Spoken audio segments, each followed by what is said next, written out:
এগুলো ইতিহাস বলতে গেলে অনেক কথা, কারণ আমার তো আবার এখন সমস্যা, কারণ আমি তো রাষ্ট্রপতি, সুতরাং ভগ্নিপতির মতো কথা বলা যাবে না। সুতরাং অনেক কথা বলতে গেলে মানে আবার কোন কথার কোন অর্থকে যে কিভাবে করে এটার কোনো ঠিক ঠিকান নাই, যার জন্য আমি খুব নিরাপদ বোধ করি যে লেখার ভিতরেই আমি থাকি। এই লেখার ভিতরে থাকা সত্ত্বেও আমার কথাকে কতভাবে যে কত ধরনের টুইস্ট হয়, কতভাবে যে নিউজ হয়, এটা বলা যায় না। আবার এমন একটা ব্যাপার যে যাই বলুক না কেন আমার কোনো সুযোগ নাই সেটার প্রতিবাদও করার, মানে খুব বেকায়দা একটা পজিশনের মধ্যে আছে। আমি এই কথা বলতে পারি না যে আপনি যেভাবে বলছেন এই কথাটা ঠিক এইভাবে আমি বলি নাই, এইটাও আমার বলার সুযোগ নাই। সুতরাং এই হলো আমার অবস্থা। যখন উনি স্বরাষ্ট্রমন্ত্রী ছিলেন ওনার বাসায় প্রায় আমি যেতাম, এবং ওনার অভ্যাস ছিল সিগার খাওয়া। এই সিগার খাইতেন, তা আমারও একটা বদ অভ্যাস ছিল, তখন সিগারেট খাইতাম। তো উনি যখন সিগারেট প্যাকেটটা রাখা অন্য কোথাও গেছে, এর থেকে 4-5টা সিগারেট আমি সরাই ফেলতাম।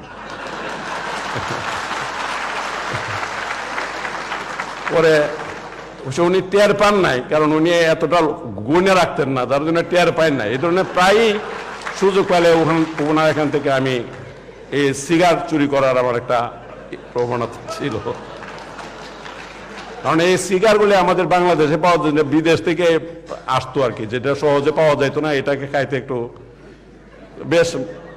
এ ধরনের অনেক ইতিহাস আছে ওনার সঙ্গে।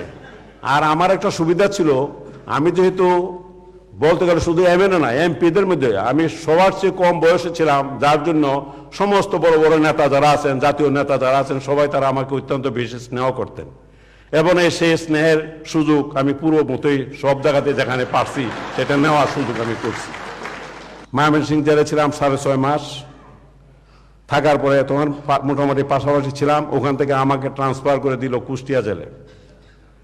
হঠাৎ শুনলাম যে কুষ্টিয়া জেল থেকে, ময়মনসিংহ জেল থেকে তোবাল সাহেবকে কুষ্টিয়া আনতেছে। ভাবলাম যে ভালোই হবে, দেখাটা হবে। কিন্তু দেখা গেল উনাকে আনবার আগে আমার এন থেকে ট্রান্সফার করে পাঠাইছে রাজশাহী জেলে।